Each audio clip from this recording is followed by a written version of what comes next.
بسم اللہ الرحمن الرحیم۔ حج کی اہم اصطلاحات۔ نبی کریم صلی اللہ علیہ وآلہ وسلم کے مناسک حج کا سب سے تفصیلی بیان امت مسلمہ تک حضرت جابر بن عبداللہ رضی اللہ تعالیٰ عنہ کی زبانی امت مسلمہ تک پہنچا۔ یہ رسول اللہ صلی اللہ علیہ وآلہ وسلم کے صحابی اور صحابی کے بیٹے تھے۔ آپ نے بیعت عقبہ ثانیہ میں حضور پاک کی خدمت میں حاضر ہو کر اسلام قبول کیا۔ آپ کا شمار طبقہ صحابہ کے فقہ اور محدثین میں ہوتا ہے۔ آپ کو مدینہ منورہ میں درس دینے کا شرف حاصل تھا۔ احرام کے معنی حرام کر لینے کے ہیں۔ جس طرح نماز میں تکبیر نماز کی نیت ہے، اسی طرح احرام حج کی تکبیر ہے۔ احرام باندھنے سے انسان اپنی معمول کی زندگی سے نکل کر ایک ایسی حالت میں داخل ہو جاتا ہے جس میں اس پر وہ تمام چیزیں حرام ہو جاتی ہیں جو دنیاوی آسائش اور راحت کا ذریعہ ہوں۔ حجرہ اسود۔ حجر کے معنی پتھر کے ہیں اور اسود کے معنی ہے سیاہ۔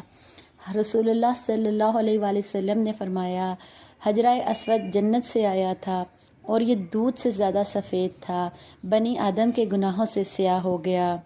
اصطلاح: حجرہ اسود کو بوسہ دینا یا ہاتھ سے چھونا۔ ہدی یعنی قربانی کا جانور۔ قربانی کے جانور کے دائیں کندھے پر اتنا گہرا کٹ لگا دیا جاتا ہے کہ جس سے کھال کٹے اور جسم پر زخم نہ آئے۔ حضور پاک صلی اللہ علیہ وآلہ وسلم نے بھی حجۃ الوداع کے موقع پر اپنے جانوروں کے ساتھ ایسا ہی کیا تھا۔ اشواط۔ شوط کی جمع ہے۔ کعبہ کے گرد چکر لگانے کو اسلام کی زبان میں اشواط کہتے ہیں اور 7 چکر مکمل کرنے سے طواف مکمل ہوتا ہے۔ اصطباغ۔ احرام کی چادر کو دائیں کندھے کے نیچے سے نکال کر بائیں کندھے پر ڈال دینے کو اصطباغ کہتے ہیں۔ حلق۔ حلق سے مراد سر کے بال منڈوانا ہے۔ رمل۔ رمل یعنی شانے ہلا کر تیز تیز چلنا جس سے قوت کا مظاہرہ ہو۔ طواف کے پہلے 3 چکروں میں رمل سنت ہے۔ رمی جمار۔ رمی کے معنی نشانہ لگانا اور پھینکنا کے ہیں اور جمار جمرہ کی جمع ہے جس کے معنی کنکر کے ہیں۔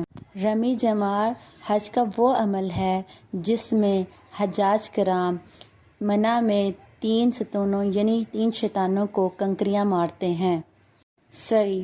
سعی کے معنی کوشش کرنا، چلنا اور دوڑنا کے ہیں۔ حجاج کرام صفا و مروہ کی پہاڑیوں کے درمیان سنت حاجرہ اور اللہ تعالیٰ کے حکم کے مطابق جو 7 چکر لگاتے ہیں اسے سعی کہتے ہیں۔